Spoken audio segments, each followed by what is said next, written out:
Journalism is under attack like never before. No, must be tear gas fired. You have to have the facts. Beautiful but tragic. Because people are doubting everything. You're the only way of telling their story. How would you describe this outbreak? Something like an apocalypse. You're going to be really tired. You're going to be really scared. It's too dangerous here. Anyone who says they're not scared is lying. Anything can happen.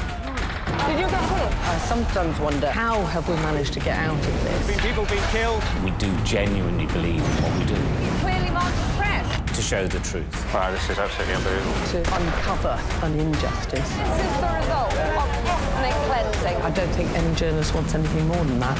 I'm Alex Crawford. I'm Stuart Ramsey. And this is Hotspots.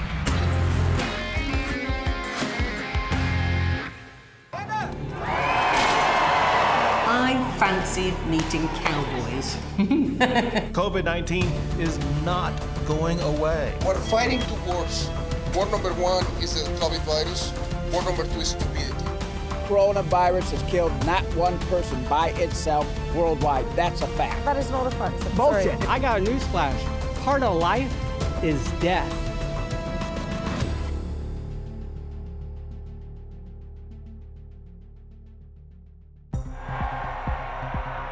The virus. They're working hard. Looks like by April, in theory, when it gets a little warmer, it miraculously goes away. The President of America had been basically at the forefront of what appeared to be disinformation about this deadly virus. The CDC is advising the use of non-medical cloth face covering. He sort of turned it into a macho thing. I don't think I'm going to be doing it. Well, America was suffering from not only the infection rate, but had very high death rates. I felt it was a pandemic long before it was called a pandemic. Generated a lot of noise about whether the virus was actually real or not. The Democrats are politicizing the coronavirus. This is a matter of life and death. And this is their new hoax. Call the virus a hoax? He didn't really appear to want to take control or blame. Governors will be empowered to tailor an approach that meets the diverse circumstances of their own states. That set the train of how it was dealt with or not dealt with. We're not going to let the cure be worse than the problem. I guess I'm doing okay because, to the best of my knowledge, I'm the President of the United States. Texas was very, very keen to lift the lockdown as quickly as possible.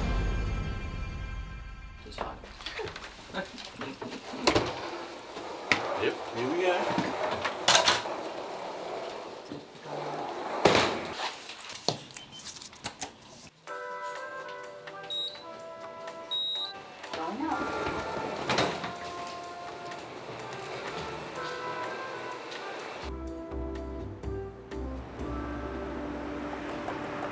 Today we're going to get out and meet people that are going to take us places, tell us stories. Emily Upton was our producer. Now, she's based in America, half American, so she had an awful lot of experience about how the Americans were coping with it. In New York, people were very cooperative and unified in their view that everyone does their bit to help each other wear your mask. Is that everything, Kev? Yeah. So it was going to be interesting to see how the general public was responding to the crisis in Houston. What's that long line for? It's gone all the way around that corner as well. We had been reading a lot about the pain that families were feeling, not just as a result of coronavirus hitting their families' health, but economically. It went on round the block and round the block and round the block. And then when we found the start of it, we realised there were all these people lining up to get food parcels. How many more people have you got coming through here as a result of COVID-19? Easily, we've doubled our number. You know what you see in people's faces more than anything? Shock. Shock. They can't believe that this is the situation that they're in. There was a long, long, long, long queue, and it went on for the bulk of the day. It's got to run into thousands, I would say. How many of these have you done, sir? A whole lot. How do you feel about having to come to a food bank? Words just can't really explain it though, you know, because it's something that, you know, all your life you've been used to depending on yourself, and now you have to depend pretty much on someone else to help feed you and your family. While they were there, they could also get tested for free. What's made you come here? My co-worker tested positive for coronavirus. Since we work together, I thought I'd get tested. Can you get a little bit more turkey? America was heading towards not only record global figures of coronavirus infections and deaths, but also record global figures of an economic collapse. All done. I mean, they were facing the worst possible economic crisis since the Great Depression.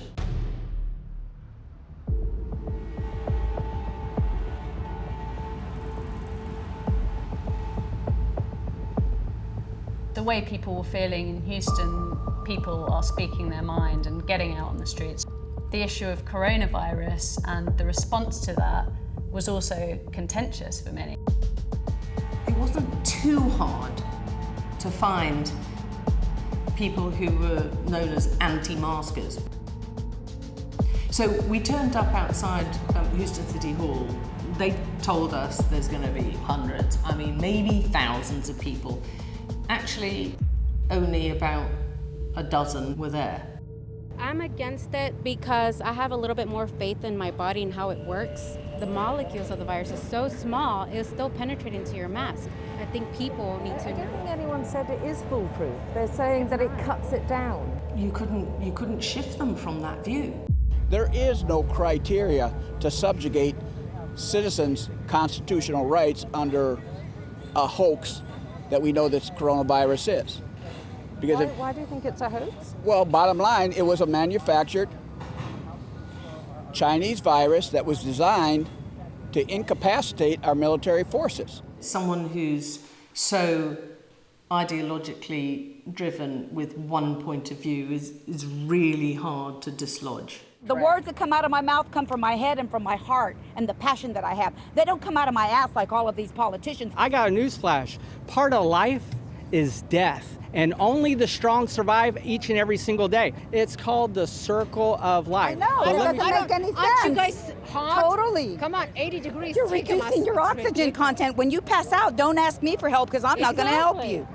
Why are you angry if I wear a mask? Because you're wearing a mask out of stupidity and you're further pushing the agenda. And the agenda is the deep state, which wants to control all of us and have us living in fear and thinking that you're contaminated. This is a tactic used by the CIA to torture people. Social distancing is false. If anything, it would be physical distancing. And what the government, the deep state is doing, and our stupid Governor Abbott is telling people, is that we must social distance and wear a mask. I've got an immune system for that, and I follow top doctors that know what they're talking about and aren't speaking through their ass, and they do not absolutely believe this. It is false narrative. And when you wear a mask, which you can certainly do, you are further pushing the agenda that is condemning all of us and keeps us living in a state of terror where I can't even go to the bank to deposit money because I'm contaminated, I'm contagious, and I have to sit out in my car and wait for an hour just to deposit money because there's a line an hour long.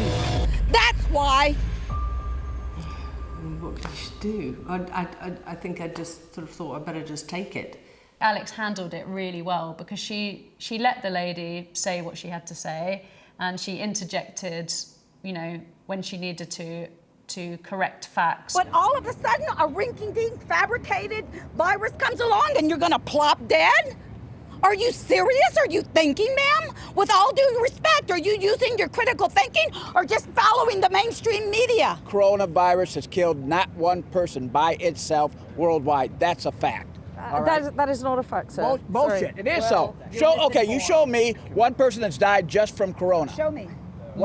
We've seen people dying. No, I guarantee you, if you did a true autopsy of that person, you would have found that they had underlying conditions already in their bodies that allowed their bodies to stop functioning. They already had, as we said, 1 foot in the grave. I mean, I come away from almost every interview thinking I should have asked that, I should have asked that, I should have pointed that out. Don't look at me like I don't know what I'm talking about. I'm a very intelligent woman.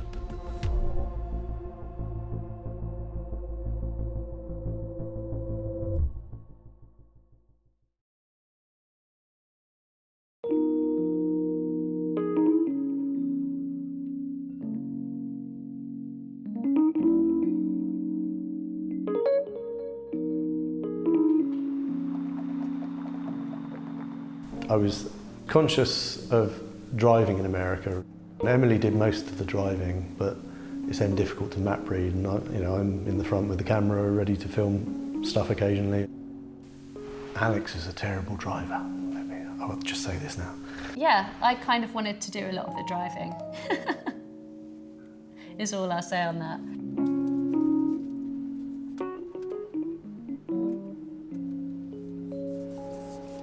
And that, my friend, is how to drive a car.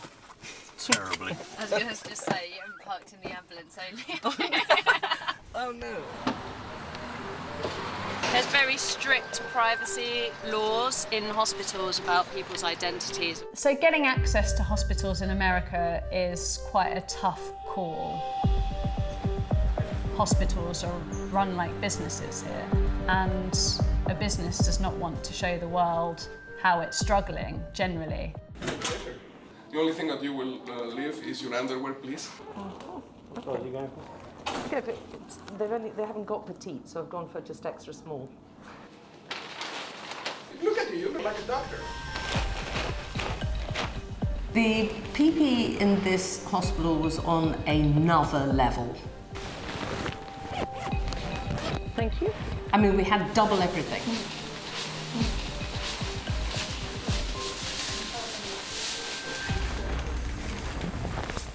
Whereas initially we were 46 beds total, now we're 58 beds altogether on this side, and we're opening another 30 beds right now. First thing that we're going to do is we're going to have a second layer, another layer. You will have to wear 2 sets of gloves. Thank you. Because everyone had all this, double that, double headgear, double gloves, you couldn't tell anyone from anyone. We all looked like strange astronauts. Oh lordy, that's going to frighten your patients, not put them at ease. Not at all, not at all. Oh my God, it's frightening me. You could have smiled, girl. Okay, what am I looking like? Really terrified. Thank you. If you want, you can scale. Dr. Vaughan was an incredible character. He was a news team's dream. He loved the attention, loved the camera. That enthusiasm was utterly infectious. Let's go. A lot of people say, if I go to a hospital, I'm going to either catch corona or I'm going to die. Welcome to America. How do you want me to look? Do you think that the lockdown was lifted too early in Texas? Way too early. Way too early. Should have never been lifted. Never. When you're staying at home and you're isolated, there's better management. But our governor went along with the president, so we got screwed.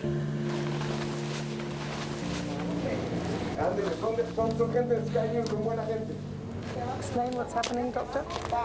We're trying to kind of liberate or empty some of the extra air that he has on the stomach. He has a very distended belly. It's a very uncomfortable situation. Very uncomfortable. I just didn't want to watch. It's seeing someone who's obviously suffering that's quite difficult to watch. That looks so uncomfortable. You are breathing through your mouth. A lot of them are. So some of that air is going to go into your stomach. And eventually, as the stomach gets bigger, it pushes against your lungs and you cannot breathe. So it's kind of a vicious circle. So we have to remove some of the air out. His stomach seems to have gone down already, so it's had an immediate effect. It is. Okay. Those scenes are difficult to watch. They're very difficult to film.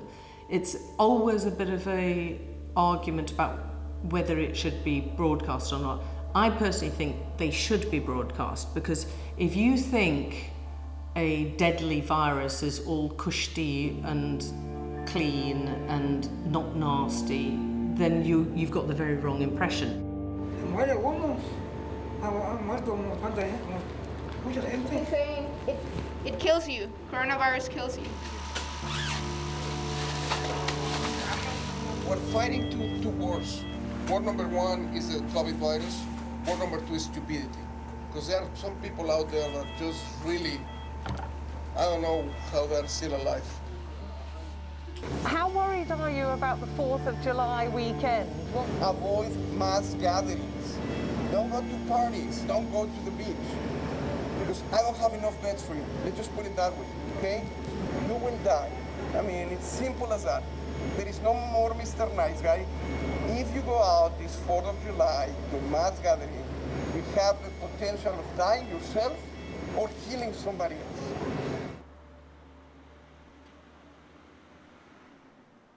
Americans take their holidays very seriously. Is everybody happy to be here? Yeah!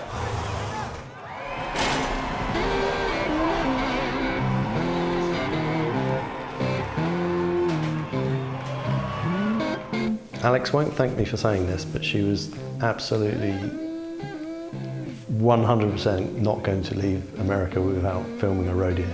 I fancied meeting cowboys. What's quintessentially Texan? What's quintessentially American?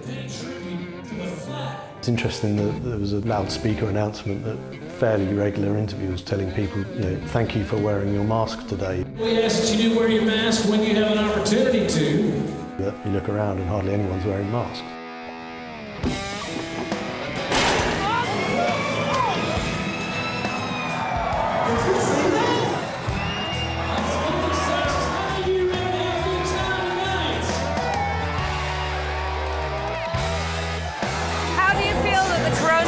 Has affected celebrations? It kind of sucks. Like, they've been shutting a lot of us down, but we find stuff to go to and make do. This is how we make our living, so we got to make it somehow.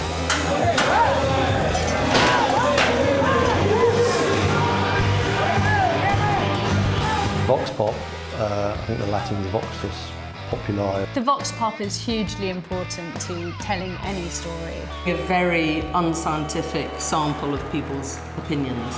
I'm not scared of the corona. I mean, if I get it, I get it. It's no biggie. We're not worried.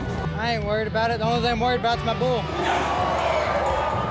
When the good Lord calls me home, I'm going home regardless if it's a virus or what it is. Come on, let's go!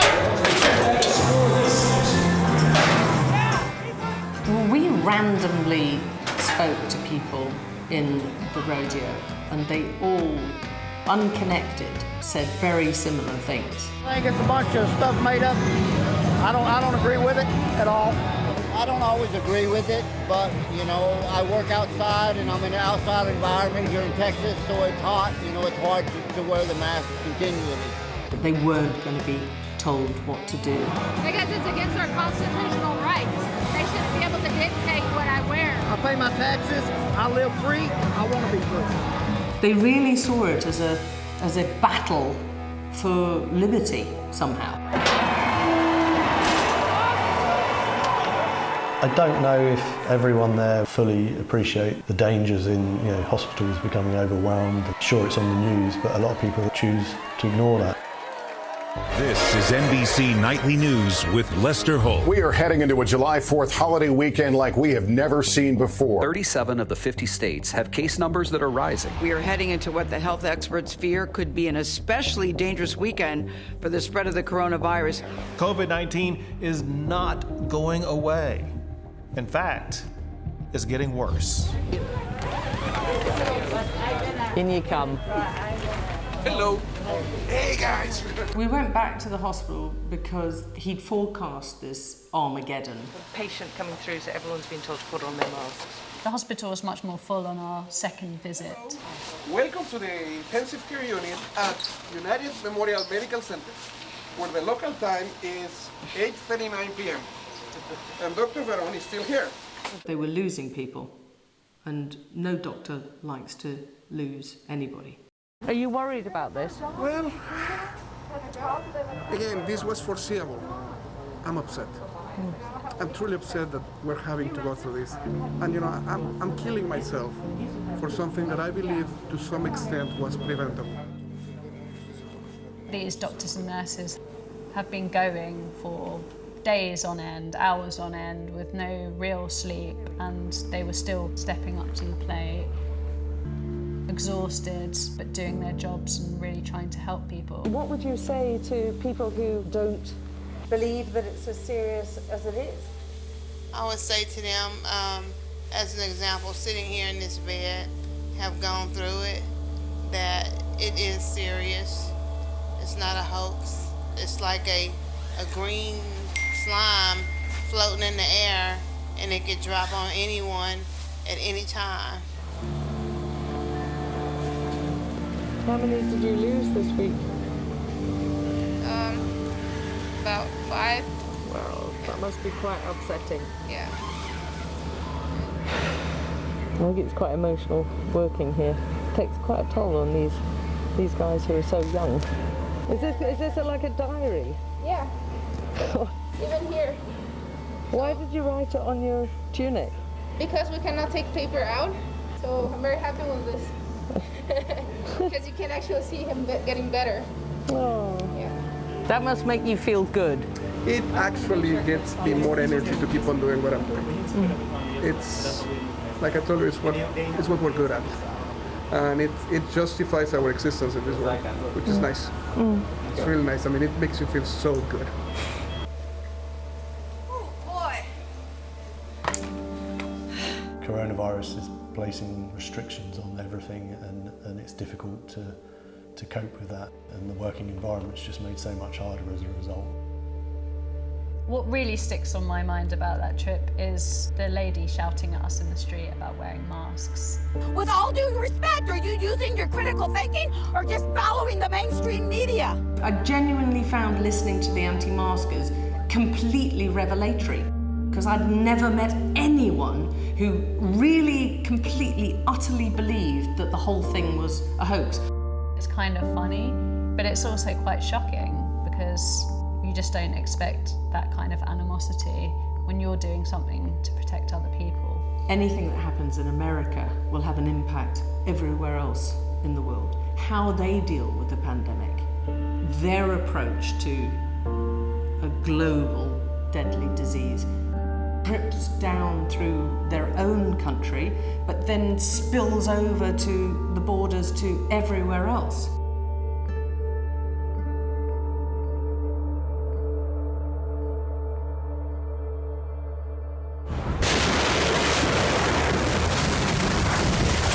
Next time on Hotspots. Oh my gosh. My team's in Beirut to witness a city picking up the pieces after a deadly explosion. Every single building is affected. No house. All broken. Where we go? It is absolutely full. And I returned to Italy to find out what happened to the people I met in the very beginning of the coronavirus epidemic.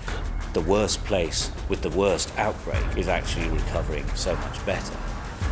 Until then, you can find us on Twitter at Alex Crawford Sky and at Ramsey Sky. See you next time.